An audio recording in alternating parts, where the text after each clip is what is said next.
Hi, I'm Pav. And I'm Neil. And welcome to the Top 10 of Anything podcast. Let's start the countdown. 10, 9, 8, 7, 6, 5, 4, 3, 2, 1.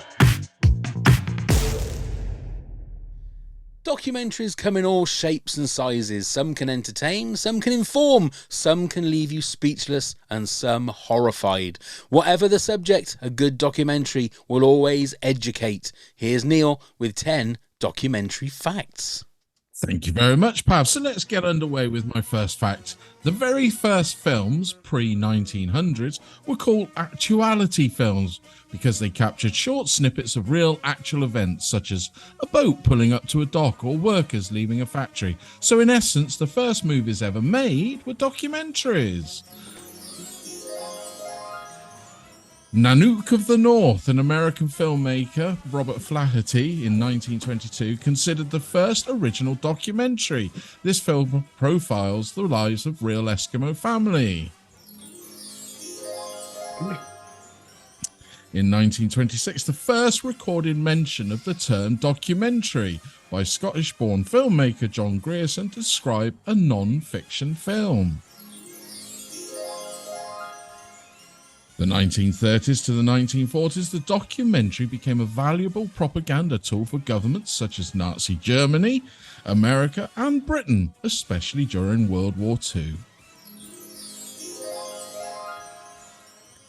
The 1960s to the 1990s, television became an important outlet for documentary filmmaking, putting more of an emphasis on journalistic and educational programs.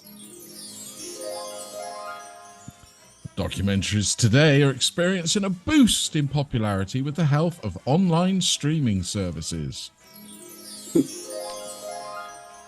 To date, Fahrenheit 9/11 is the biggest box office take so far. It took a whopping $119 million. Shoah, made in 1985, was voted the best documentary of all time in a Time Out poll. IMDb ran a poll to find out what was the worst documentary, and it is called Unvaxxed, which came top. And a French documentary called Oceanos is said to be the most expensive documentary ever made. Thank you, Neil. Beautifully done. Like a butterfly. Like a butterfly. Yes. Oh, and the music's still going and the music finishes. So we are here to work out our top 10 documentaries. Now, we're also doing docu-series as well. And we are joined by the one and only, the TV superstar, radio movie superstar, Kelly. Tophead Kelly. Hello, Kelly. Hi. Hello. Finally. I'm so excited to be here. I know. Well, thank you very much. That's yes. what I'll say straight away. Yes, thank you very much for looking You're so welcome. glamorous with Thank your you. Grateful Dead background, as you'll be able to see on YouTube. Yes. Okay, now, did I give you this one as a choice, or did you come up with this one? I can't quite remember. I came up with this one after I tried for Drew Barrymore movies. You said That's I right. can't even name one. So Well, it was and she's been E.T. and canceled 50 now First anyway. Dates for me. That was it. Right. Those would definitely be the top two, probably for all of us. So yeah, I love documentaries. Right. I find them very entertaining. So Good. yeah, I'm good. just wondering whether you think we're going to have a lot of duplicates in this one. I don't. Well, I think there's a couple that could be, but there's so many, I mean, it's vast. If we made it just music documentaries or something like that, maybe, but it's a wide variety. Possibly. And Yeah, how about you, Neil? Did you find it easy or hard to sort your top 10 out?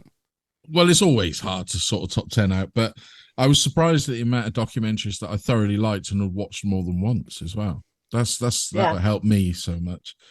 But I would imagine, it's going back, we got some duplicates. I would imagine there's going to be a couple here and there that I would think maybe me and you, Pav, because we've talked about a couple of documentaries in the past that we're both big fans of, and I wouldn't be surprised if we've got the same. I've got a feeling there's one in there that you think I've got that didn't quite make my top 10, but we'll get to that. We'll get to that. Right then, Kelly, kick us off with your number 10, please. Okay, so I actually moved this down to number 10. I had it higher and then I thought more and thought, So I'm going with number 10, pure entertainment value. I'm going with Tiger King. Oh. Okay. It was an absolute phenomenon during the pandemic, wasn't it? It came out like 3 days after we had total shutdown in the United States. And so I think everybody watched it. And it was definitely entertaining. I'm not going to get into the animal abuse of it, but there's definitely that. So that's kind of why it moved down. But I don't know, Joe Exotic, does it get any more extravagant than him? And he's just pure entertainment. I mean, he's in jail now. Yeah. But spoilers for anybody that hasn't. No, don't worry. Don't worry. We're not going to worry about spoilers. They need to. If they're not going to watch it. Okay, good. Exactly. They wouldn't have watched it. Right. No, that's right. That's true. That's true. I mean, I must admit, I think if for a documentary, when you have a documentary that you're making for a specific thing, and then it becomes something else, which is what that whole Tiger King thing became. Right. I mean, I was swept away with it because, like you say, we were. It was a weird time, wasn't it? And if you hadn't watched Tiger King, then you watched Hamilton. They were the two things during pandemic that you sort of had to watch. But I mean, I haven't watched it since. I haven't watched it again, I must admit, because I don't know whether it would hold up in a normal world. I really don't. I don't know that it would either. And they've had subsequent seasons, which I did watch, and they're not the same as the first one. And maybe that's because the position we were all in at the time. But it's also that we were watching Joe Exotic out in the wild, as it were, whereas now he's behind bars and we're watching everyone else. But I was really put off when they did the catch up. It just seems such a pointless bit of TV. Yeah. It was a money grab for sure. Yeah. But again, it was something that everybody was rabid for, weren't they? They were all going, "Oh my god!" And it ended up just being this complete just wet lettuce of a TV show. It was rubbish. Yes. But it would be interesting to go back. Number 10. Yeah, it would be interesting to go back on it and just have a look at it, like I say, from 2023 eyes. Right, from our perspective now. Yeah. But I would say the first series will probably still hold up very strong for anybody who'd never seen it or heard about it. If you haven't seen it, because you've got the years and years and years of them building all this sort of stuff, which I suppose the first season just shot its load, and then it's never been able. What a lovely way. We have ladies present, Neil. Sorry. What a way of putting it. Sorry. There you go. I'll do that for you. Thank you, Kelly. Apologies, Kelly. But do you know what I mean? It's just never going to recover because it hasn't got the ammunition or the footage to be able to do it justice to the first season. No, you're right. You're right.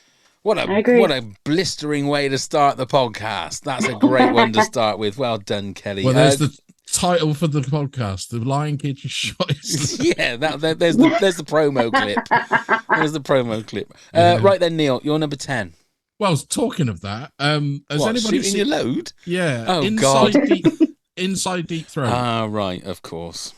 Narrated by Dennis Hopper, which is a phenomenal documentary. It's explicit, which you'd think it would be, but it's fascinating because we'd all heard of this movie Deep Throat and notoriety of what it was, but I didn't know fully the background of it.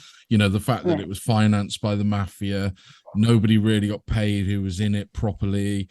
It destroyed Marilyn, what's her name's, it was sort of everything about her, mental health and everything. It basically destroyed her life.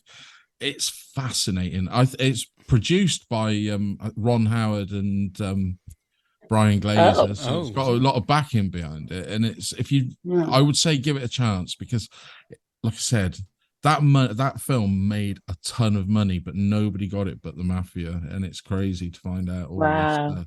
Yeah, absolutely fascinating. I would highly recommend that. How old is that documentary? I'm gonna have a look and see if I can find out. It's got to be 2000s, because I would say probably in the 90s and the 80s they wouldn't have shown the clips that they show in it. Oh, 2005. Right. There you go. But it's not, you're not going to be shocked because we all know what Deep Throat is about, but in that sense, but we're going to be shocked of, you know, the criminality behind it when we all thought it was a legitimate movie. Have you ever seen Deep Throat? I have, yeah, just for research purposes. Kelly, have you ever seen Deep Throat? I have not. No, I haven't. I have not done that research yet. No. Yeah, but I mean, it was, maybe we should have a watch along party all together. maybe watch Inside Deep Throat before you decide to watch Deep Throat again. Then it may Okay, be a bit uncomfortable to watch. Well, that's what I mean. But Because that's a 70s porn movie, isn't it? Well, it was famous. Yeah. It was a porn movie that became mainstream. People were queuing around the blocks to go and see this film. Not only, I mean, they banned it in England, but they were secretly showing it at these cinemas that you get in big cities and that. And, you know, people were still going to see it then. And they did when I worked for Blockbuster. I won't, you know, it's a long gone name dropper name thing. And that they re-released Deep Throat. You know, they got it past the censors and it came out in this country because forever it was banned because of the subject matter.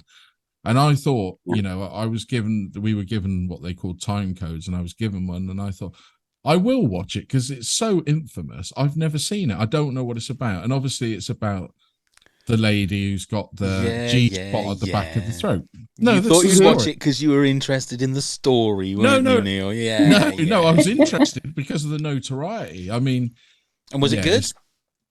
No, not really. It's right. very sad. And it's, like I said, and then you watch the documentary, it becomes quite uncomfortable viewing. But I would say watch it. It's nothing nobody's ever seen before. Right. Mm-hmm. And it's made in the 70s. It's not, yeah. But like I said, it's all about a G spot at the back of the throat. This is the movie, not Inside the Throat. And that's why she does everything like she does. Okay. And for all our Patreon top heads, I will put the full version of Deep Throat in the video playlist from Neil's private collection, which I don't have it anymore. No. Why would you have DVD or VHS? That'd have been. Why would I have VHS? Yeah. When you've got the internet? I don't know. That's a good way to start, though. My goodness. Okay, my number 10 is The Long Way Round. This was Ewan McGregor and Charlie Borman, and they go from London to New York on motorbikes, and they end up going through Russia. And I think they've done 3 other ones. Long Way Down. There's 3. And there was the Long last Way Round. One. And then there's one on Apple, isn't there? Yeah, which was I never saw all of that one. It's still good. But this one was like, I think Ewan McGregor had become Obi-Wan Kenobi, hadn't he, at that point? Yeah. And it was just Hollywood fascinating seeing them getting all the kit together, trying to work out if they could actually physically do it, because there were some places they were going that didn't have roads. They would have to basically off-bike and go through mud and all kinds of different things. I can remember the guy that they hired as the cameraman didn't have a passport. So he ended up didn't have a bike license, and ended up failing his bike license the day that they went, and it was a whole to do. But it's fascinating because they really went through it on certain parts, and I wouldn't really want to spoil it for anybody if they've never seen it, because it's a lot of fun, but they do go through a lot of stuff. But Ewan McGregor and Charlie Borman, they're like brothers. They've got a deep love for each other, and it's really, really sweet to see. Ewan McGregor seems a very sort of loving kind of guy, you know? I mean, I don't know how much different he is now that he's a bit more sort of Hollywood-fied, if you like. Because obviously that was when he was with his ex-wife then, and now he's with that Mary Elizabeth Winstead, isn't he? I think now he's married to her. Oh. But I would thoroughly recommend it. Have you guys seen it? Yeah. Yes. So good. Yeah, very good. There's parts that made me cry. You know, it was beautifully done. I'm not sure where it is, where you can see it on. It must be on social, one of the on Apple. I think it is Apple. TV They now, might right? be. Yeah, I was going to say the third one definitely is, and the third one they changed it up and modernised it. They're on electric bikes. That's right. And they couldn't find anywhere. I definitely haven't seen the third yet. They couldn't find anywhere to plug their bikes in on Yeah. certain places. Yeah. But yeah, that's that for me. Is That's a good documentary series. That Thank you very much, Neil. That Kelly, is. you're number 9, please. Okay, so this one's called Magic Trip. And it is about Ken Kesey and the Further Bus and the LSD acid tests. And have you guys heard of this at all? No. Okay, Well, have you heard of the book One Flew Over the Cuckoo's Nest? Yes.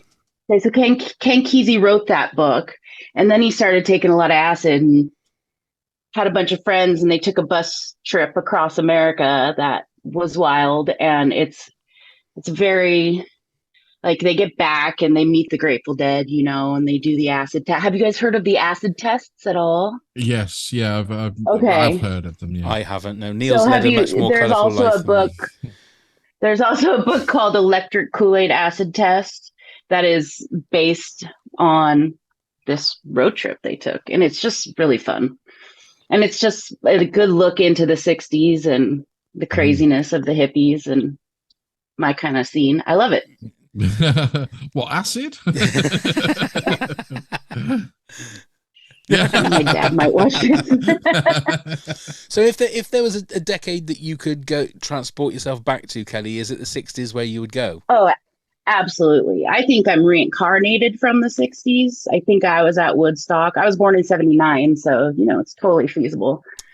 Just a youngster. You're just a youngster, aren't you? Oh, thank you. 79, goodness me. I know. Oh, dear. So, I mean, it feels to me like it's a snapshot of the 60s then, that documentary. Absolutely. I mean, of the hippies in the 60s. Right. It's very focused on that sort of scene. Right. Yeah. Narrated by Stanley Tucci. Okay. As well, there you go.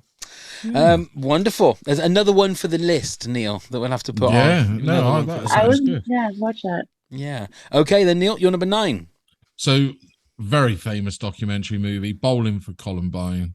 Oh, yeah. Yeah, this I think it sort of resonated more in this country because we don't really get the school shootings like that have happened in the US. Well, so not with the same regularity, but we do. No, we have had them. But it's not something. Yeah, it's not something that is like in our radar as much as it is over in your country. And to highlight this documentary, I know Michael Moore embellishes stuff. I don't know how much he embellished on this movie or what, but it was shocking to find out the gun culture in America as much as that film portrayed it. We all knew that Americans could carry guns, didn't realize quite to the extent it was, and this really sort of opened my eyes. But it also opened my eyes into the corporate side of it, the big businesses that are controlling all of this really and behind it.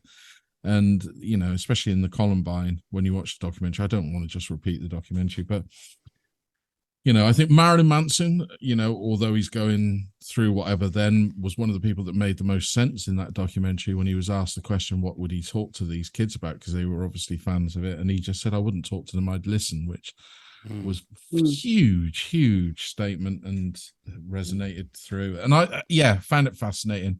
And I still find it fascinating today.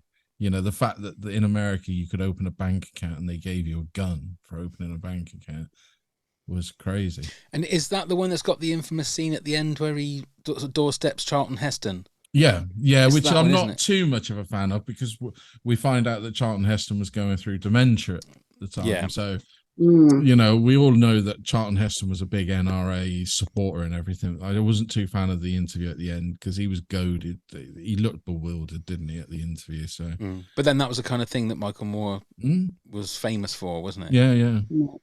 But yeah, I don't want to preempt anything else in your top 10, but have you got any other Michael Moore ones in your top 10? No. Kelly, have you got any Michael Moore ones in your top 10? I don't. I kind of avoided the real serious stuff because, I mean, I watched them. I've seen Bowling for Columbine a few times. It's just all too real living here.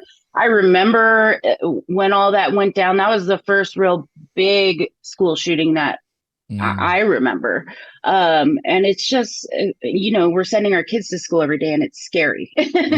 And so, yeah, I've seen it. It's all, I don't think it's that embellished. It's pretty bad. It's pretty bad here. I'm in a place where it's super progressive and you don't see people with guns on their belts or whatever everywhere you go. But there is definitely places in America that gun toting, that's just the thing, Well, that movie it preempted social media, didn't it? But it had like it was that grainy black and white CCTV footage of the killers just walking around the school, and it made it, even because it was black and white, it made it almost like it was ghostly. It was like a horror film, like a found footage horror film. But it's also Karen. I was just going to say that when I started to sort of really like watch a lot of his documentaries, and then Fahrenheit 9/11 came out, and he was so like obviously anti George Bush. And I'm terrible because I tend to get led by documentaries. Like if I watch a documentary and enjoy it, then I believe everything that's in that documentary. And he was very one-sided on stuff. A lot of the stuff he made fantastic points, and you sort of go, "Oh my God, yeah, that's shocking, that's horrendous." And then some of it you think, "Oh, is that true? Is he embellishing it?" Like you said, Neil, because just to fit his narrative. But he's a very good documentarian. Yeah, but sometimes I think you can just better. go down his lane a little bit too much and believe everything, and you need to fact check it a little bit. Yeah, I mean the one that I thought was really good as well was the Roger and Me with the car manufacturer and everything. Yeah, that's a fascinating one. And then he did a medical one, didn't he? I can't remember. Sicko, but that was the one that he painted the picture of the right, but even back then the UK's NHS was just somewhere you walked in and magically got everything done. And that's not real, don't you? Oh, no, I certainly know at the moment that's not real. Yeah. Okay, that's your number 9, Neil. My number 9 is Room 237. Which is I'm not sure if it was actually done by a proper studio. It might have been just like a fan film kind of thing, but it's all about The Shining. Now I know a couple of episodes ago in the Ghost movie episode, that was a very contentious thing for me about The Shining, but it is another one of those documentaries that dissects everything in the movie, and it tells you that Kubrick put everything that was on that screen was there for a specific reason. Even cereal boxes in the background, they're there for a reason, or something is pointing at somebody's crotch for a reason. And it's fascinating because they go into it in so much detail. It is it's very hard to find, though. I found it on one of those. Amazon. It's on Prime. No, it's not. Yeah, it is. Genuinely. Well, I'll be buggered. Yeah. I watched it on one of those naughty sort of sites where you could probably find Deep Throat if you really wanted to watch it. But you just rent that now. Yeah, but anybody that is a fan of The Shining, I would recommend to watch Room 237. Now, a lot of it is theory. It's not based in fact. They're going by theory of what they think Kubrick was thinking of. But there are certain bits in it that you think, wow, I just thought that was a picture on the wall. But no, that picture on the wall, to them, for their theory, had so much meaning, and it's subliminally going into your mind when you're watching the movie. So I would take it that you haven't seen this then, Kelly. I haven't, but I definitely will watch this. It sounds super interesting. I love The Shining. Thoroughly recommend it. You've seen it, haven't you, Neil? Yeah. Yeah, a long time ago. So it's probably one I need to go back to. It's even like it's little moments that Jack Nicholson looks directly in the camera, and they're saying this is like his character, like telling you that I can see you, and you think, oh my God, yeah. And you wouldn't have noticed it if you just watched the movie. It's just a split second thing of him sort of glancing at the camera. It's fascinating. It makes you watch The Shining in a completely different way. So yeah, I would recommend that one. Okay, Kelly, your number 8, please. Okay, number 8, and I'm switching stuff up as I go along. This is great. So this is a recent one that came out, I think, last year on Netflix. It's called Trainwreck Woodstock '99. Yes. Did you watch it? Yeah, I certainly did. I mean that title itself, spoiler alert, it was a absolute clusterfuck. Just from the lack of water to the security that they called Peace Patrol even though this isn't the 60s, we're in 99. We're listening to, Korn and Limp Bizkit and Rage Against the Machine. There was so much toxic masculinity happening there. It was out of control. It was wild, literally out of control. I found it very entertaining. Yeah, I think I watched the first episode and then never got round to watching the other ones. But yeah, that was like one of the. Well, it gets worse. Does it? It gets worse as it goes on. Oh progressively worse. Yeah. Oh, cry. Yeah. It's almost shocking. It's quite shocking, and it's very America 1999. It just is. It's just the time, and that's sad to say.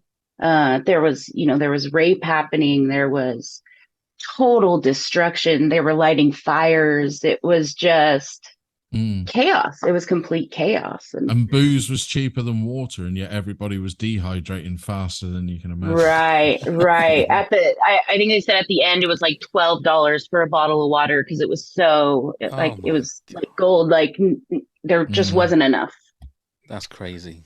Yeah, that's a great documentary. I mean, it asks a lot of questions as a fan, doesn't it? Like, Red Hot Chili Peppers and people like that, and they go out and perform the song Fire, and the things are burning, and then people start burning things. Oh, it must have been scary. And Fatboy Slim, that must have been terrifying for him when everybody in the 100,000 people just surging forward, and crazy doc.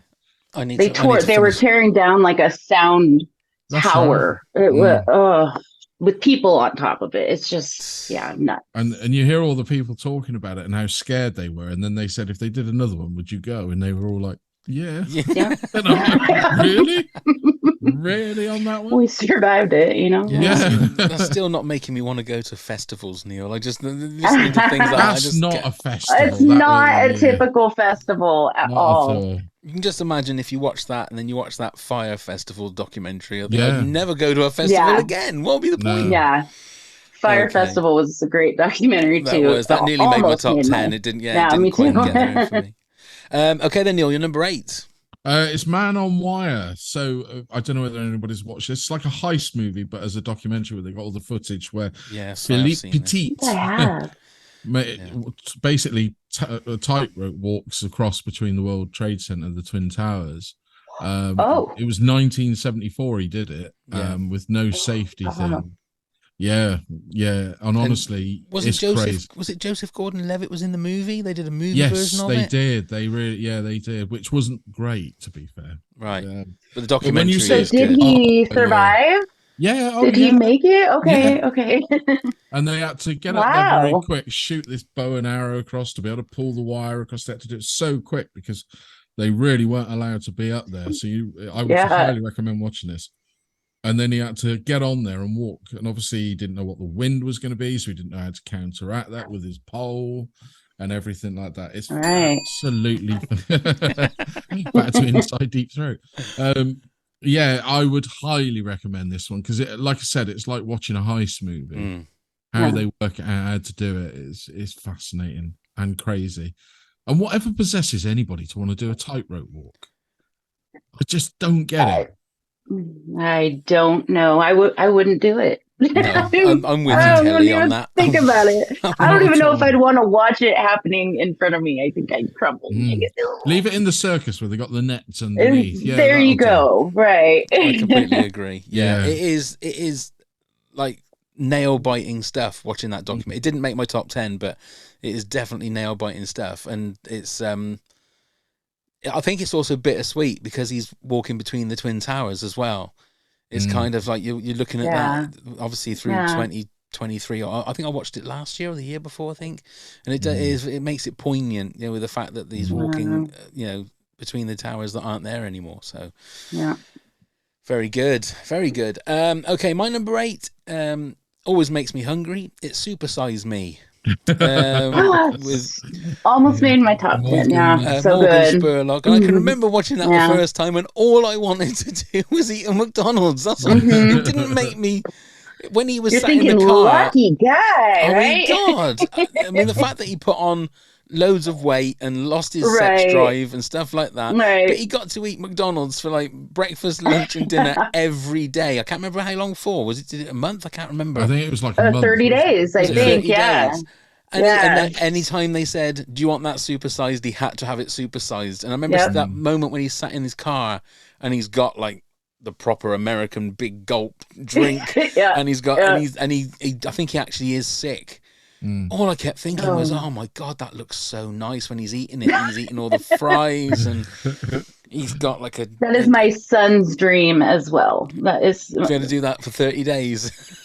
He would do it for 30 days, morning, noon, night. Yes, as long as he gets a Happy Meal toy. Right, well, there you go. There you go. But I genuinely, it's a very good documentary, obviously, because it shows you, you know, that it's not the most healthiest of food. But who doesn't like a McDonald's? I mean, come on. Did it still make you hungry when they said his liver had turned to pate? Yeah. I mean, I don't like pate. I don't like pate at all. But you know, who needs a liver? You don't need a liver, do you? Really? I just genuinely overrated. I mean, you know, I mean, it's no secret that I love watching people eat on this. It's like an ASMR kind of thing for me. But to see, I don't know what it is. There's some kind of thing when you see people eating, but when it's like a big clump of fries and they're just shoving it in them, oh, it's lovely. Anyway, we're getting into deep throat territory again. I gotta be careful. Oh boy, I'm getting all hot and bothered now. Anyway, you love that scene in 9.5 Weeks at the fridge, don't you, Pam? I love it. Yeah. I love it. I love that scene in Monty Python's Meaning of Life, Mr. Creosote, when he's eating all that stuff. It really turns me on. Okay, Kelly, your number 7, please. My number 7, Kurt Cobain montage of heck. That's my number 4. Oh, we got one. So good. So sad. Watchable. Yeah, but so watchable. So watchable. I actually rewatched this one last night because I hadn't seen it since it came out, and I mean, I have Kurt Cobain tattooed on my arm right here. Wow. So you know, I was 15 years old when he died, and it was just, that was my teenagehood, you know, that was my life. Kurt Cobain, Nirvana, all those grunge bands. And I mean, seeing what was going on in his life it's hard to watch. It's sad. He was more messed up than any of us knew.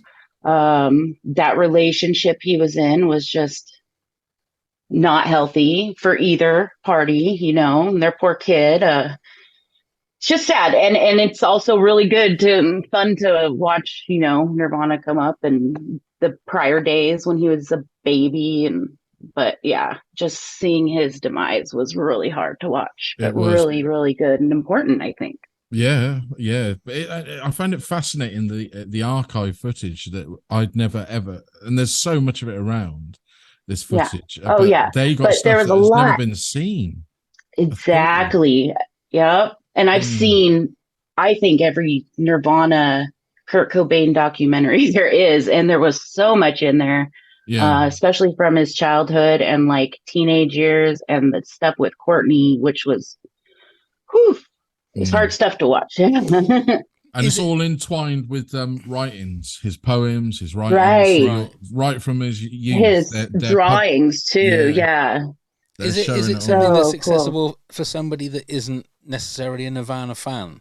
I would say so, for sure. I would say so, it's obviously got a lot of the music in it, but it's more like if you like to look at interesting people's lives, then I would say watch it. Okay. I would say it's a great document on mental health as well. Really? You absolutely. You know, somebody who's obviously got troubles or whatever troubles they've got, and you can see where their escapism went and how they dealt with it.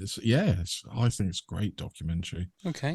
Insanely fascinating. Insanely. I really would. That's why it's so high on mine. Okay. And it's like you said, it's interspersed with like animation that are telling you the story, but it's coming directly from his words. Right.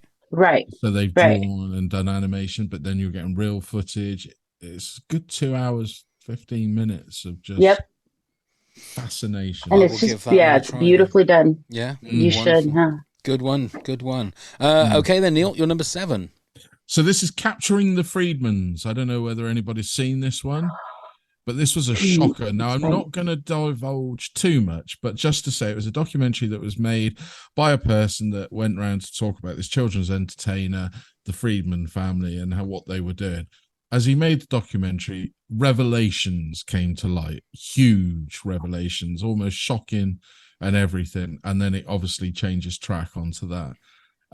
This is what I would call one of these first expose sort of documentaries, but it's done as a movie, not a series. I highly recommend it because it still makes your jaw just go, really? So this is kind of the same as like Tiger King, isn't it? The documentary was supposed to be about one thing to start with, and then it turned into something completely different as they uncovered more and more. Yeah. Wow. I've heard of it. I've never seen it. It's uncomfortable. I was going to say it's supposed to be quite uncomfortable. Yeah, we are talking about indecency with minors and things like that. So you don't see anything, but they obviously talk about it. So approach with caution, just in case. But it is insanely fascinating. It was the first documentary I ever saw where I thought, I didn't read too much into it, but what I had read, I thought I was watching something else. And then when it did come through, I was like, holy fuck. Yeah. It really was a holy fuck moment. But yeah, I'd highly recommend watching that. Okay. Have you not seen this, Kelly? I don't think I have. I've seen it. I think it's on Netflix, right? I think it is. Probably in your country, yeah. We don't think I've watched it. Yeah. Okay. So that was your number 7, Neil. Yeah. My number 7, a top 10 for me wouldn't be complete without a little bit of Tay-Tay. So I'm going to have Taylor Swift Folklore. Now, this is on Disney+. This documentary and this album is the reason that I'm now a Taylor Swift fan. And this was another thing from the pandemic, from lockdown. Taylor Swift did an album and dropped it without anybody knowing. And this was basically like, it's not the making of. She's in the studio and performing the songs, and in between the songs saying what the songs mean. And it was genuinely the first. I put it on. I can't remember what day it was, but it was a day when we weren't doing anything because we were all in lockdown. I put it on and I thought, oh my God, this is really great. And I never thought she was a great singer. And that was the moment that I realized that she was more than just this kind of cartoon character that I'd thought that she was. This man-eating, money-grabbing kind of, horrible woman. And I thought, no, I think there's more to her than this. And also the fact that she was a great songwriter. So I've watched that documentary. I don't know how many times. It is such, and the album Folklore has got some great tunes on it. There isn't a single song on there that I don't like. So that's the reason that I'm now a massive Swiftie, is because of that album and basically that documentary.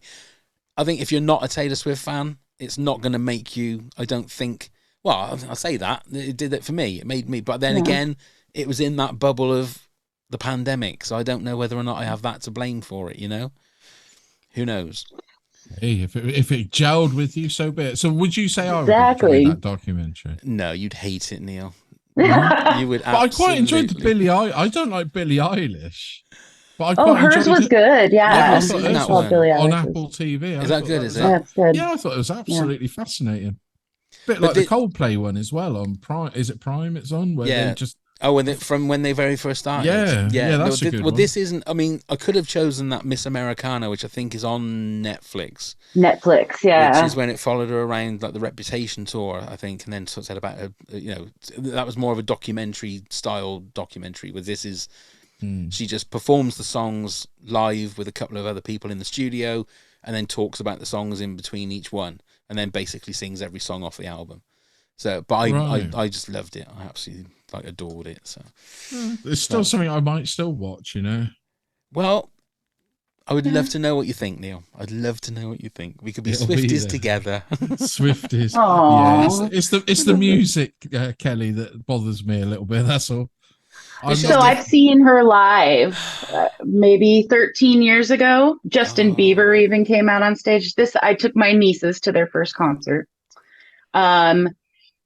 It was fun. It was fun. I'm not a Swiftie, but I appreciate her talent. I appreciate that she writes her own music. I think that's I mean, she's got the talent. I just don't like the music. I think that just about sort of sums up in regards to my kind of music that I like and everybody else in the Right. world that doesn't like Right. that. No, everybody else in the world is with Everybody, you. They're with yeah. you, Pav. Yeah, I think, yeah. To be fair, you look how successful this tour is, and Yeah. you know, it's crazy. They think it's going to be the most successful tour of all time, don't Yeah. they? So, And June can't come round quick enough when I can. Oh, it'll That's soon be here. exciting. It'll soon just be. make sure you're fit and ready to dance. I know. Right then, Kelly, your number 6, please. Okay, number 6, Going Clear Scientology. It's called Going Clear. I don't know the rest of it, but Yeah. it's about Scientology, and about David Miscavige and his crazy abusive ways. And I'm pretty sure his wife is still missing. Yeah, it's crazy. I'm not anti-religion. I look at them all skeptically, right? But Scientology is, I don't know how it's considered a religion. It's crazy. And the tax exempt status. I had a question. I don't know what it's like in the UK. Do churches and stuff, are they tax exempt? I'm really not sure. I don't know. I would imagine they probably will be, because Interesting. they get like we got something called the National Trust. So they help Okay. with a lot of the upkeep, because we've got churches that are like from the 8th century or whatever. Right. You know, they're ancient here, but yeah, I don't know whether they're tax exempt. So here, anybody that declares a religion and that the government accepts as a religion pays no taxes. So they're supposed to be nonprofits, right? But Scientology is making billions of dollars and they're paying no taxes on it. And you get to see the big celebration they have when the war is over, the war against the government to not pay taxes. Like it's crazy. The whole thing is corrupt. I think it's a big cult. Hope I'm not offending any of your Scientology listeners. We but have it's a crazy. strong contingent of Scientology followers. Yeah, we could have. I mean, mean, myself and Pav were in LA in 2014, and where our hotel was right around the corner from the giant Scientology church. Right. And we were their walking. Headquarters, wasn't it? It was the headquarters, the big blue building there. And we were walking to the crossroads there, and on the corner were these guys in like straw hats and waistcoats. I thought they were barbershop singers.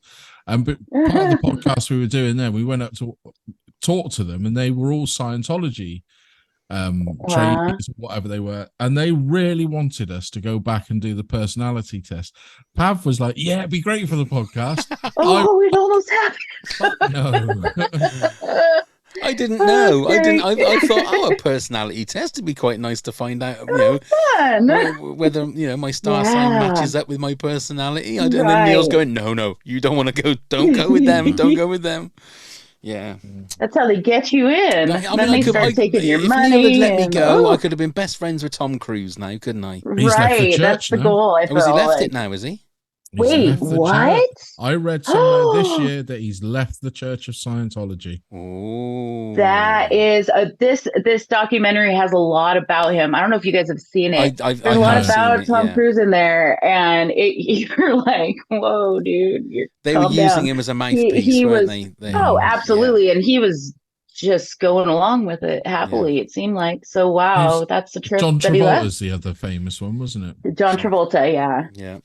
And then Leah Remini. I don't know if you guys know who she does. A show too, and she left the church and did a whole series about it. But I picked this one because it was more.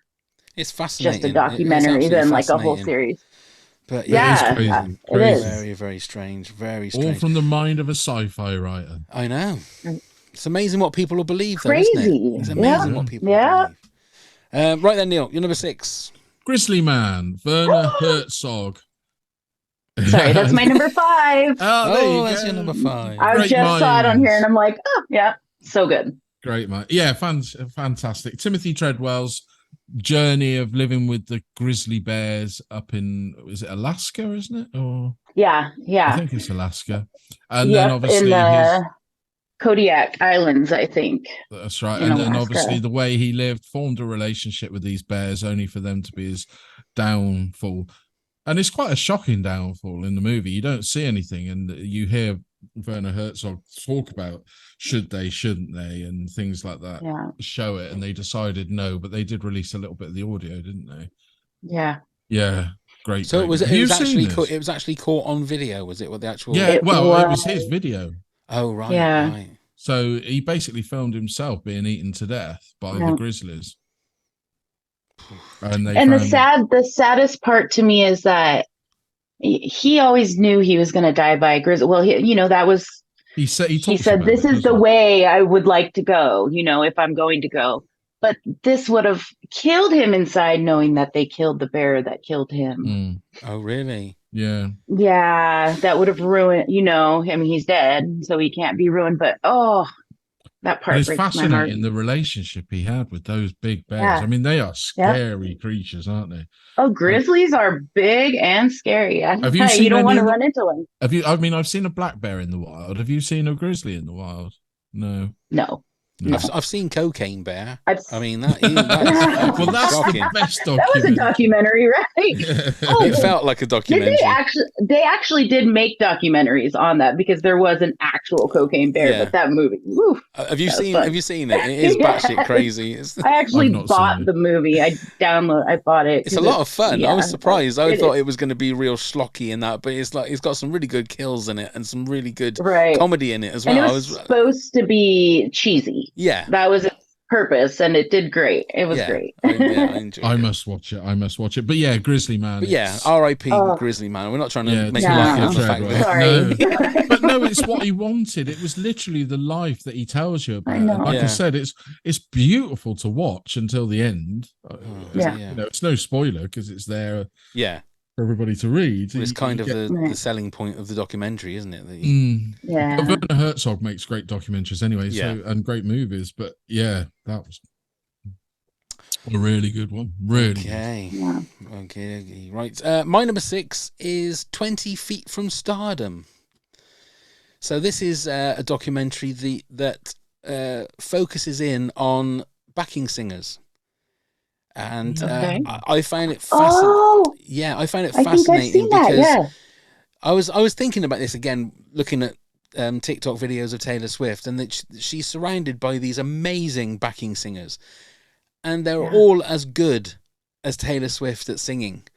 And I don't know whether they must think in their minds, they're thinking, I should be there, and it's a fascinating documentary because you get to hear from those people that are 20 feet from stardom. They're the people that are Right. set back a little bit, but they are creating the whole sound. They speak, I can't remember the name of the lady, I'm sorry, but the lady that does the singing, the backing singing in Gimme Shelter with Mick Jagger and Rolling Stones, and they're talking about what it was like in the studio, and they're talking like Stevie Wonder's backing singers, and it's fascinating because they are all amazingly talented in their own right, but they're just not quite the center of I'm sure they've all had, the majority of them have had singing careers, and gone for stardom.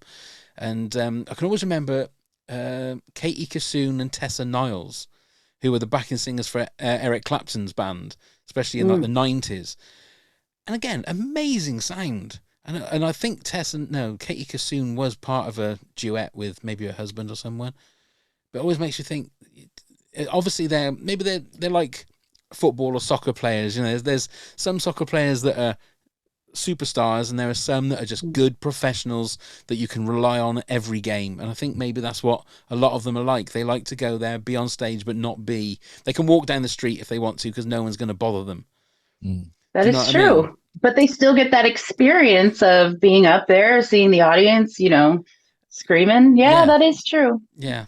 But I really enjoyed it. It's a great documentary. Yeah, I must watch that one. Yeah, remember I you thoroughly talking to me recommend it. about I think it's on Netflix if anybody wants to anyone Oh, wants to I'll watch have a it. look. Anyway, that we're halfway through, so it's time for this. Pop quiz, hot shot.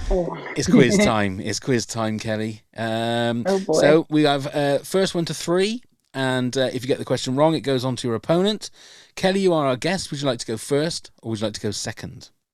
I'll go first. You're going to go first. Okay. Yeah. First question. Who narrated the 2016 documentary, I Am Not Your Negro? Samuel L. Jackson. Is correct. Oh. Well done, Kelly. Oh, wow. I mean, And- he could narrate everything and I'd be happy with that. So, Absolutely. yeah. Absolutely. Great start. Neil, here's your Wow. question. The story of Anvil is the story of heavy metal band Anvil. What country are they from? Oh, it's Scandinavian. Is it Sweden? It is not. Kelly? Norway. Is that even a country? It is a Aw. country. Okay. It wasn't right. It was Canada. Well, Canada, not Oh, Scandinavia at Canada. all. Yeah. Okay, Kelly. The doc Kaidi, or Kedi, Kedi, is about what type of animal? A dog. It is not. Neil? And it's called Doc KD. No, the doc, as in the Oh, documentary. right. Oh, okay. The documentary Kedi, Kedi, is about what type of animal? Whale. It's a cat. Oh, okay. Okay, Neil. Who directed the 2021 documentary about the Sparks brothers? Edgar Wright. Is correct. Great It's documentary. 1-1.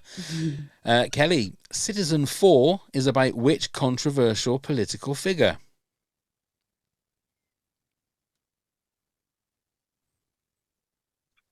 Donald Trump. That's the only one I know. It is not. Neil? Controversial. What was it? Controversial. Political figure. Che Guevara. No, it was Edward Snowden. Oh, okay. Oh, There you go. Neil, is this yours? Yes. Yes. Okay. Lost in La Mancha was about which visionary director's dream of making a movie? Terry Gilliam. Is correct. Well done. Okay, Kelly, you need this one to level it up. Which comedian's documentary was titled A Piece of Work? I don't know. I don't know any comedians apparently all of a sudden, so I'm gonna go with. Literally, I'm gonna pass. You're I gonna don't pass. know. Okay. Yeah, I can't even. Neil, for the win. Robin Williams. Oh, No, it wasn't. No, it was Joan Oh. Rivers. Oh, okay. Joan oh, Rivers. Okay, Neil, for the win. The Rolling Stones documentary Shine a Light was directed by which iconic movie director? Sorry, Kelly. Martin Scorsese. It was okay. Martin Scorsese. Well done, Neil. Thank you very much. Thank you, Neil, for ruining our guest's experience I'm here. sorry, for getting the Kelly. question right. I'll make it up to you, I promise. No, well oh, done. thank you. Well done. I have one more question, actually. Anyway, March of the Penguins was narrated by whom? Anybody know? Samuel L. Jackson. No, it No. was Morgan Freeman. Oh, there we go. Oh, It was yeah. Morgan Okay, Freeman. yes. To be My fair, other every favorite quiz narrator. that we do, Kelly, if you just answer Samuel L. Jackson, sooner or later you're going to get the question right. It's gonna get Sooner or right. later. Okay, we are back to our countdown. Kelly, your number 5 was Grizzly Man. Grizzly Man, yeah. So, Neil, what's your number 5? Heart of Darkness, a filmmaker's apocalypse, which is the story of the making of Apocalypse Now by Francis Ford Coppola's wife, Eleanor Coppola. And it deals with everything right from the beginning when Harvey Keitel was on there and got sacked through to Martin Sheen's heart attack, to the troubles and the guerrilla filmmaking they had all the way through. Even covers the controversial scene with the cow. If you're a fan of Apocalypse Now, which I am, I think it's just an amazing film. This accompanies it fantastically, and I'd recommend anybody watch it if they get a chance. It might even be on YouTube that you could see it. Just, I know it would appeal to you, Pav, because you like to see behind the camera and how they do things. This does it from the start, right from the premise of the film and through. It's and it's footage that you will only get to see of Apocalypse Now through that camera because of obviously the access that his wife had to his filmmaking. I think I have seen this a long time ago. It's one of those movies that you can't believe actually managed to get made. Yeah, it's crazy. Yeah. Crazy. And how long they filmed for. I mean, it wasn't just like 6-8 months. We're talking a couple of years making this movie. Wow. You know, Lawrence Fishburne lied about his age to be on the film. I think he was only like 14 when he should have been like 16 or something. It's crazy. And how much they shot with Harvey Keitel as well. And they did all the posters, the studio got them. What part did he have? What, the Martin Sheen part? Yeah. Oh, really? He was I the didn't main realize that. guy. Yeah. Wow. Yeah. Okay, another one for the list there. Heart of Darkness. Thank you, Neil. My number 5 is They Shall Not Grow Old. This is the Peter Jackson documentary about World War One, where he got some old footage. They 4K upscaled it, colorized it. They actually got lip sync people or lip reading people to find out what it is they're saying, and then they voiced over so that it put you right in the middle of what was just an atrocious war. I found it was like, some parts of it is like a horror film. It genuinely is, where it's telling you the experience that these young kids, and you say about Lawrence Fishburne, a lot of them falsified their age so that they can go and fight for their country, and they're in trenches. It's just the fact that when it becomes colorized, it doesn't feel like a documentary then. It feels like it's real life. And they're putting in like what they're saying, but whole groups of people. It's everything a documentary should be. It's moving, educational, horrific. I don't really know what else you can say. I mean, Peter Jackson did. I know it's not just him, but he did an amazing job, and a precursor to other documentaries that he made. It's a masterpiece, and it will genuinely, I think, numb you. If I don't know if you've seen this, Kelly. I have not. No. No, I would thoroughly recommend it. Like, it's something I would watch. Yeah. Yeah, it's some of it is not an easy watch. Some of it is quite graphic as well, and especially when they're talking about like cluster bombs and shrapnel and stuff like that. But it's just the way that it starts off in black and white, and then all of a sudden it just turns into color, and it gives the documentary a whole sort of different look, obviously, but a different lease of life and a different way of looking at it as well. It's it's one of the most moving documentaries I think I've ever seen. So that's my number 5. Kelly, your number 4, please. Number 4, Making a Murderer.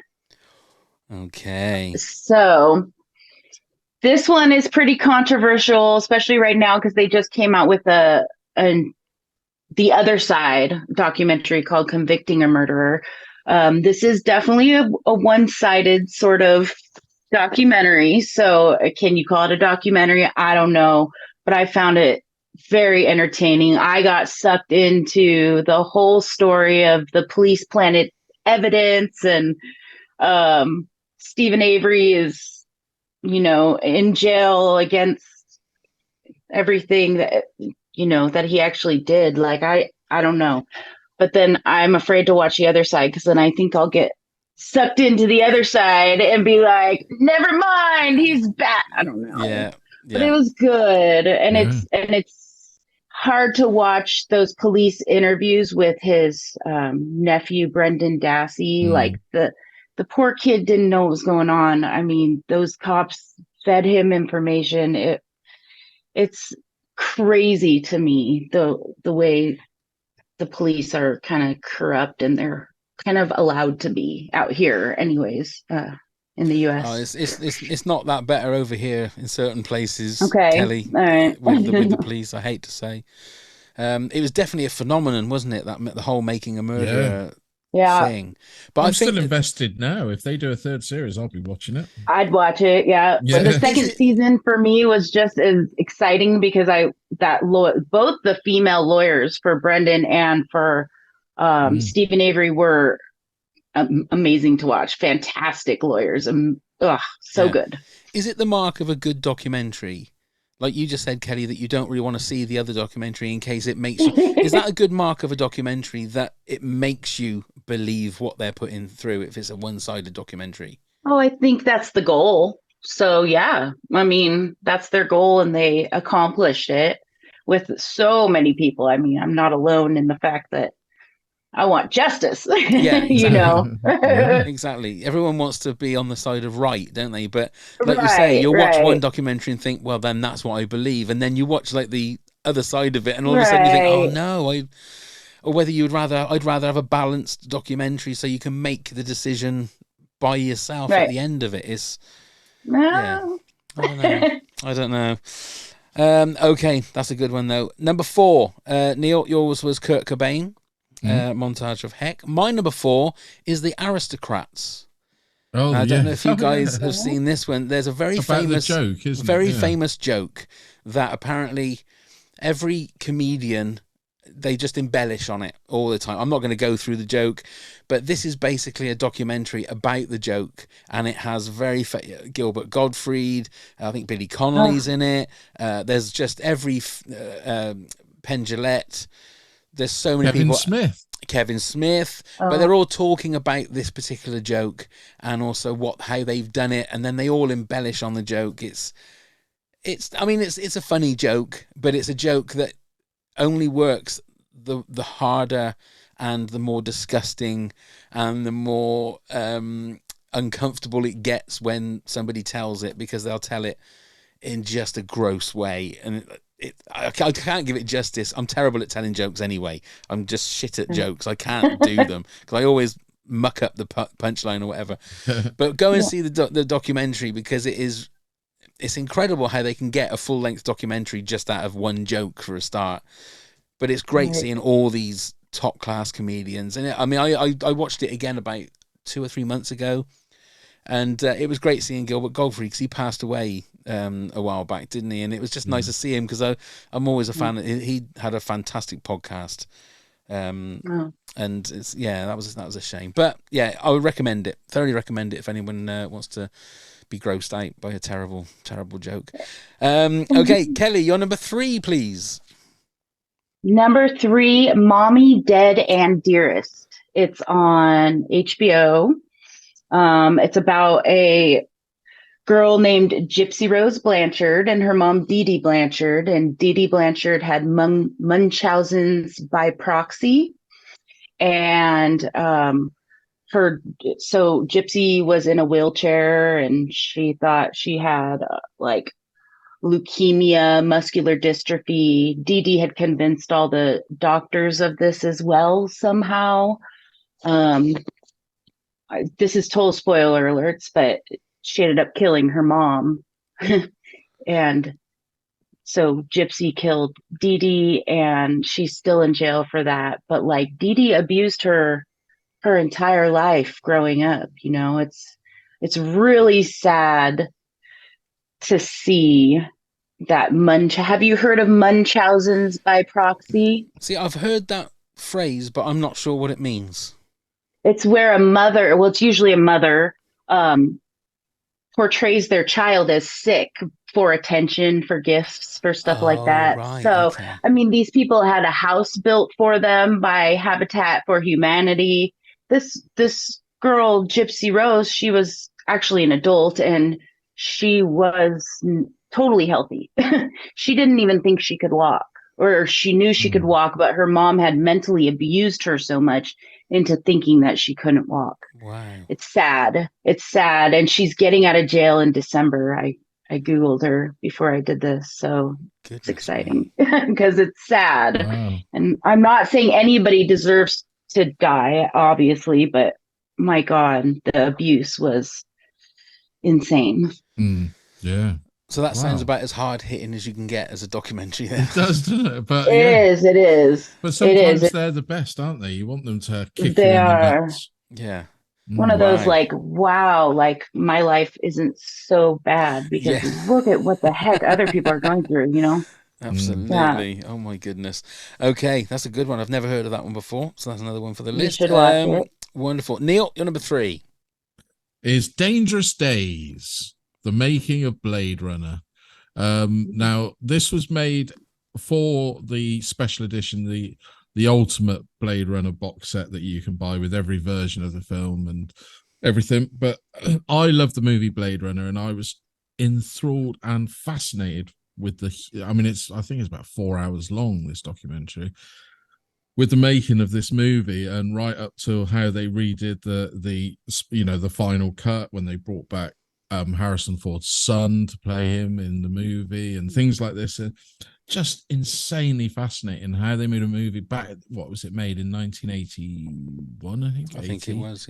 Yeah, what they were doing to get the effects and the effects now that still look so visually good. Back then, I just found it inherently fascinating. But then I'm a bit like Pav. I love a good making of. Another one that nearly made my list was Full Tilt Boogie. I don't know whether anybody's seen that. Oh, that's for From Dusk Till Dawn. Roger Rodriguez's documentary of the making of the film From Dusk Till Dawn.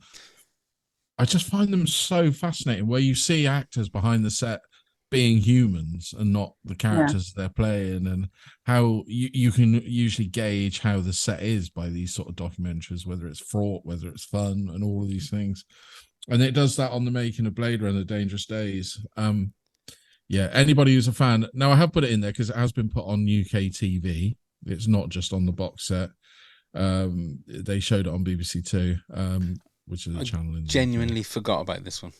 Yeah. It's not in my top 10. I genuinely forgot about that. And Full Tilt Boogie. That's a great documentary. It is. About the making of, these sort of little gems, I mean, Full Tilt Boogie is about an hour and 20 minutes long. Yeah. Like I said, this one, Dangerous Days, I think it's about 4.5 hours. But wow. It's so good.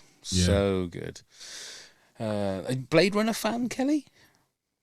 I've never seen it. I know.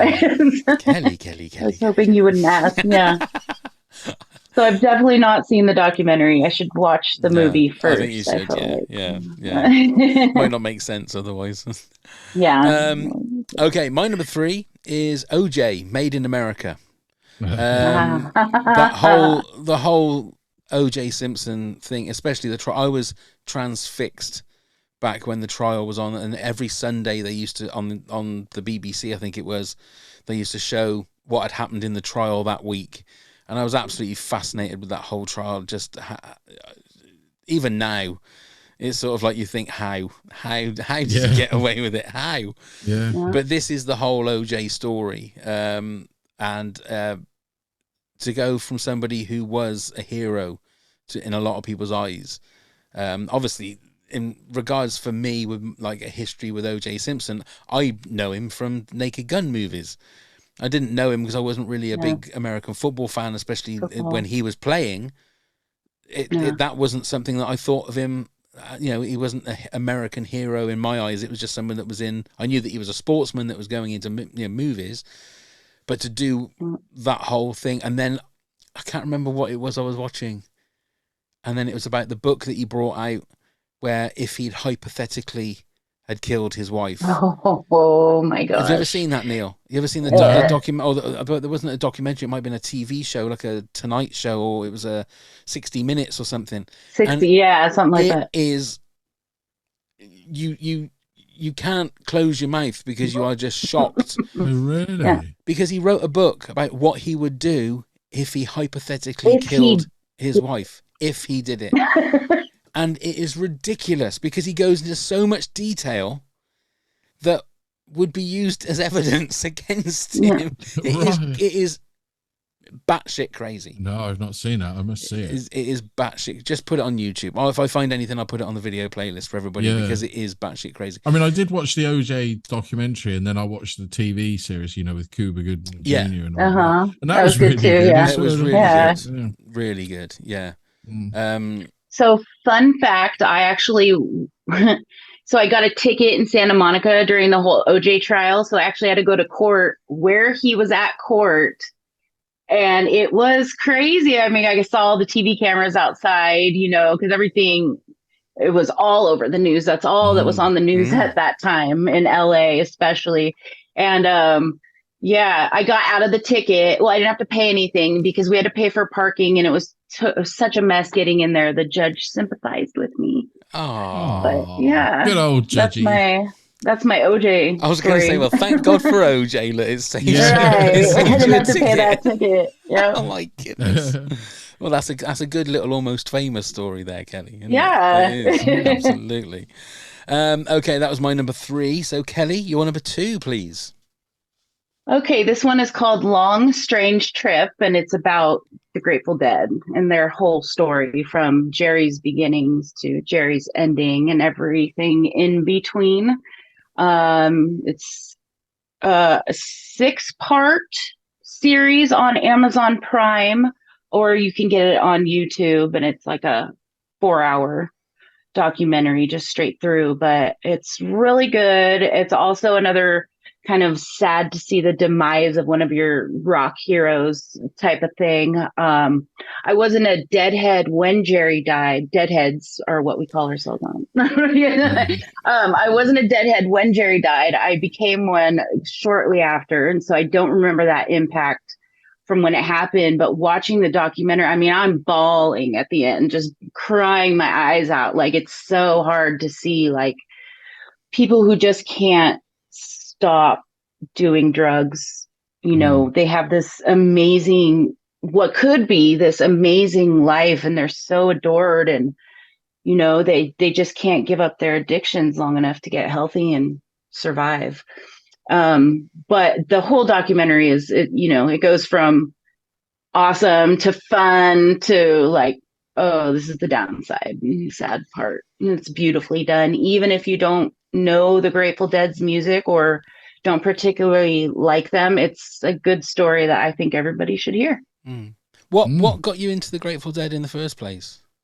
So I actually went to Venice Beach in California, Southern California, they did a memorial for him down there, and me and my friend went down there, and there was a band playing called Sons of the Dead, and I listened to it, and I was dancing, and I just haven't stopped dancing since. So yeah, it's just became my life. And unfortunately I never got to see Jerry live, so that's the sad part, but I've seen all the different incantations of the band, and yeah, I'm deadhead forever. There you go. Fantastic. You're a deadhead and a top head all in one. And a top head, yeah. And a teabagger, apparently. And a teabagger as well, yes. Goodness me. I'd like to see the tattoo about that. That would be interesting. Go on then, Neil, you're number 2. So it's another Peter Jackson one. It's Get Back, the Beatles. I've watched this for the second time this year, and I think it's like Pav said about the last one, it's a superb bit of filmmaking. I find it insanely fascinating again how a band got together to write, the process of writing. We spoke about it many times on here, so I won't go too full into it, but I would say any aspiring musician should watch this documentary. It highlights everything you need to know about making a record and what it is, and I wouldn't say it's changed that much, just the technology has changed, that's all. It's just fascinating, and to see people like John Lennon and George Harrison as if it was yesterday that it was filmed. Yesterday I saw the Beatles. Well done. Well done. You're no fool on the hill, are you? Hey, I'm not. Go on, get back, you. Oh, Kelly, have you seen this one? Have you seen this one, Kelly? I've seen it. Yes, I feel like everybody's seen it. Did this also come out during the lockdown? I'm not sure, but I think it was had last time. Year, yeah. Oh, was it just last year? Well, I had time to watch it. It's a lot. It's a lot of footage, and it's amazing. Again, heroes of mine. Just watching them, like you said, like it's yesterday, and I'm not. But it's fascinating, and it's so much fun. I love watching their minds work. That's my favorite. Absolutely. Okay, my number 2 is The Last Dance, which was the Michael Jordan Chicago Bulls documentary, which was that last year or the year before, maybe. There are certain people, and it doesn't matter what their sport is, they sort of transcend the sport. And I mean, I've enjoyed basketball, and I know a few of the names, but Michael Jordan's one of those names, like Tiger Woods. They're kind of the person that you know sort of before you know the sport, and I was fascinated to see what his story was. And I lapped up. I don't know how many parts there were in that documentary, but to find the whole history and him leaving basketball and then going back to basketball and becoming a champion and being a trendsetter for things like, the boots and the shoes, and just the fact that he's got, more money than God, and he's a phenomenon. But he's also, when he's talking about like his teammates, that he fell out with some of them, and because he was just so driven at being the best, and it didn't matter if everyone else around him wasn't as good as he was. He got very angry and very moody, and just, the fact that I think his father got murdered, and it's a fascinating documentary. I mean, again, it's one of those ones where it's about a sports star, but you don't need to be a fan of the particular sport. But he excelled in the sport. He was, I mean, it's arguably he's the GOAT, but some would say that maybe Kobe Bryant was, or that LeBron James is, or, I would just recommend it as a documentary about somebody who is at the top of their game. Shows my naivety. Is he still alive? Yeah, no, Michael Jordan. What does he do now then? Just sits on big bags of money. Yeah, I think. right. Okay. I think he's just a businessman that just does what he wants to do. I think he plays a lot of golf. I think, just keeps counting his money. Yeah, probably. I mean, he's got the shoe money now, right? Money, I think. Yeah. All that kind of merch kind of stuff. Yeah. But I would just recommend it, because it's a great insight into somebody that was, and possibly is, the greatest of all time in his particular chosen field. Yeah. Okay, before we reveal our number ones, Kelly, would you like to just run down your number 10 to number 2? Neil will do the same, and then I'll do the same. Okay, number 10, Tiger King. Number 9, I'm hoping I'm getting this right, Magic Trip. That's right. Number 8, Trainwreck, Woodstock 99. Number 7, Kurt Cobain, Montage of Heck. Number 6, Going Clear, Scientology movie documentary. Number 5, Grizzly Man. Number 4, Making a Murderer. Number 3, Mommy Dead and Dearest. And number 2, Long Strange Strip, Story of the Grateful Dead. Excellent. Neil, you're 10 to 2. So at number 10, I had Inside Deep Throat. Number 9, Bowling for Columbine. Number 8, Man on Wire. Number 7, Capturing the Freedmans. Number 6, Grizzly Man. Number 5, Heart of Darkness, A Filmmaker's Apocalypse. Number 4, Kurt Cobain, A Montage of Heck. Number 3, Dangerous Days, The Making of Blade Runner. And number 2, Get Back! The Beatles. Thank you. Mine is number 10, The Long Way Round. 9, Room 237. Number 8, Super Size Me. 7, Taylor Swift Folklore. 6, 20 Feet from Stardom. 5, They Shall Not Grow Old. 4, The Aristocrats. 3, OJ Made in America. And number 2, The Last Dance. So, Kelly, what is your number 1 documentary? So this one is number 1 for me because it was like the first thing that got me into documentaries, and it's a documentary called Paradise Lost. It's on HBO as well, and it's about, there was 3 kids murdered here in oh god, what state was it? I think Wisconsin or something, and 3 teenage boys were arrested for the murders. It was all about like satanic panic, and which was going on here big time in the early 90s. Metallica, everybody thought they were into Satan or whatever, and all those rock bands that came out at that time. And so the kids, they listened to Metallica, they wore black, they probably were into Satan because that's just what was cool to them, but they were kids, and that doesn't mean they're murderers. And so it's a really interesting look into that. They have been set free now. It's a 3-part documentary, but the first one came out in 96, the second one came out in 2000, and the third one came out in 2011.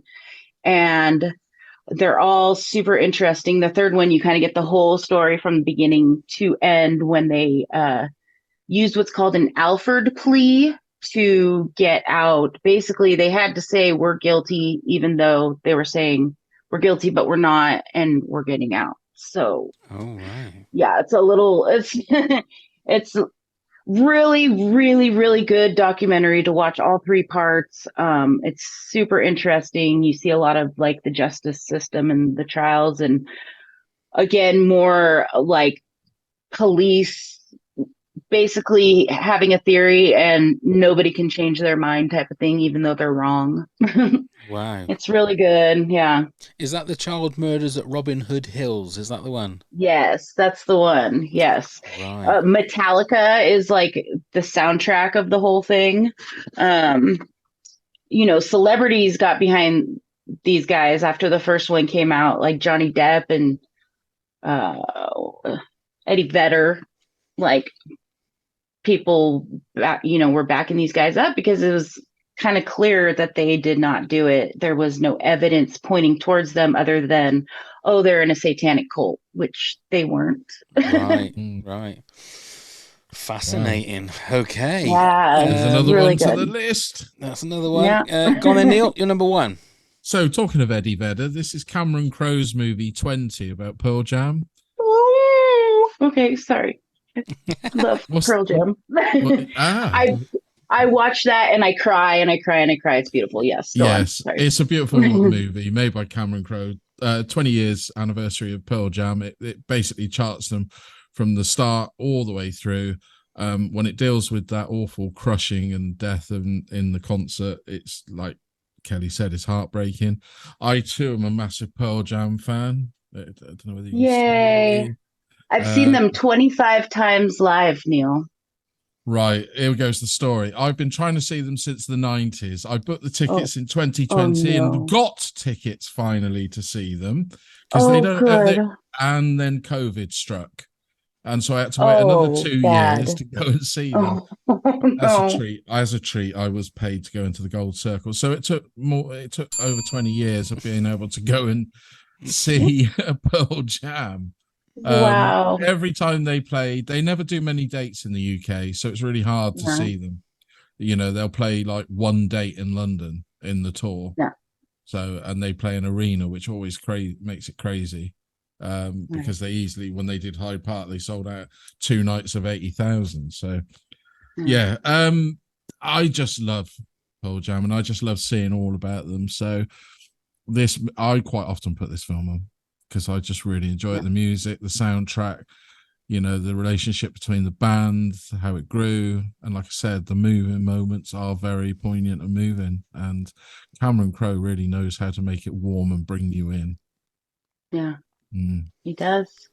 Well, I've never heard of that one. And obviously I don't know much about Pearl Jam, so... Well, no, Pearl Jam's not your bag, baby. Whereas I'm going to go and marry Kelly because that's her favourite band. Will you accept my It is definitely one of my... Yes. That's fair enough. That's fair enough. Okay, my number 1, I mean, I don't think it would have been any big secret. It is Get Back from Peter Jackson and the Beatles. We've mentioned it so many times on various podcasts. It's just when you see songs being born, iconic songs being born in front of your eyes. That's what I love about it, and the fact that it's, like you say, it could have been done yesterday. All my troubles seem so far away then for some reason. But that's my number 1. Let's get some honorable mentions. Maria Pereira says, I feel like you already know, but Ken Burns' country music documentary is my all-time favorite. The Beatles Get Back was very compelling as well. Thank you, and thank you and Neil for recommending it. Favorite might be a strong word, but unable to look away. Horrifying would be Keep Sweet, Pray and Obey, about Warren Jeffs and the FLDS Church. And another one, Sonic Highways, the Foo Fighters docu-series on the recording studios in different cities in the US. and the music scene that came from them. Amazing interviews, music, and foo, of course. Dawn Sardella Ayers, Maria Pereira. I was going to say the Ken Burns Jazz and the Beatles Get Back. The Wham doc was also good, if we're keeping it with music. And there's Carl Sagan. Jen Berg, 1900 House. The one that started it all, followed by 1940s House, Manor House, Frontier House, Colonial House, the Regency House Party, etc. That's some good TV. Anna Catherine said, shiny happy people about the Duggar family made me scream and cry at the same time. Coming from a religious evangelical family, it was heartbreaking to watch. Very well done, though. Lisa Buchanan, I need to mention Holy Hell, about a cult in Southern California, mostly because it was produced and directed by my grade school friend Will Allen, but even more importantly because he was an actual member and he documented his entire time there. Then the Wham doc was spectacular. Really enjoyed Out for Blood, about Elizabeth Holmes, founder of Theranos. I've also I've watched that several times, and my honourable mention goes to Tinder Swindler. Just Films and that said Super Size Me and Free Solo are up there. You guys should also check out The Other Fellow, which we covered this week on our podcast. Highly recommend it. Corrine Pastor says, for docu-series The Last Dance and Welcome to Wrexham. For documentaries, Depeche Mode 101, 1989, The Keepers and Woodstock. Brandon Watson, Echo in the Canyon, about the Laurel Canyon music scene in the 60s and 70s, is pretty great. I think my favourite documentary, though, is Ole, Ole, Ole, which is all about the Rolling Stones' influence in Latin American culture, as well as their legendary Latin America World Tour, culminating in Havana for the first time in decades in 2015, I think. Ginger Galloway says, Bright Lights, the Carrie Fisher, Debbie Reynolds documentary, sweet, funny, poignant. I've not seen that. I need to watch that one. Robin Harika says Fruitcake Fraud, even though I'm still Mad Bean hasn't seen it. Mark and Dina Talley, I think this one was left out. I did this practically by myself in 2016. It's called The Business of Nostalgia. So I will put a link in the video playlist for that one for you, Mark. And Audrey Pearson, Finders Keepers and Winnebago Man. Oh, Winnebago Man. So what's that? What's Winnebago Man? Oh, so he's a crazy guy who like owned a Winnebago, like he sold Winnebagos or whatever, but they were doing a commercial and it's just craziness ensued. He's wild. He's angry. He's going nuts about a fly. It was a whole thing on K-Rock back in the day. They used to play Winnebago Man clips. So yeah, right. Good stuff. Okay. I'll have to look at that one. I'll find something on YouTube for that and put it on the video playlist for our Patreon Top Heads.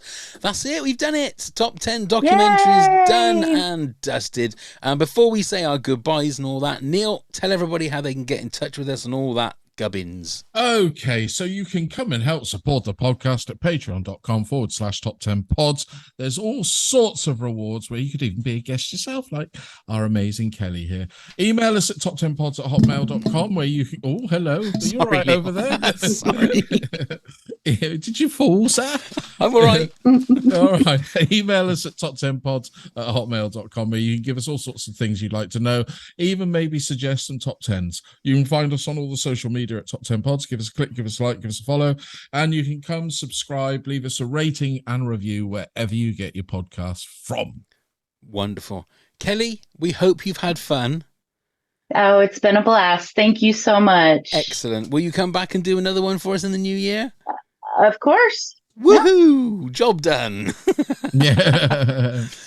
Well, it's been an absolute pleasure. Thank you very much for your support, and thank you very much for spending some time with us. It's been lovely. It really has. Have a good day, guys. Yay! Thank you. Yes, bye, Kelly. Neil. Thank you, Pab. Thank you so much for your support, Kelly. Yes. It means the world. Thank you very much, everybody, for watching and listening. And let's go start the countdown. 10, 9.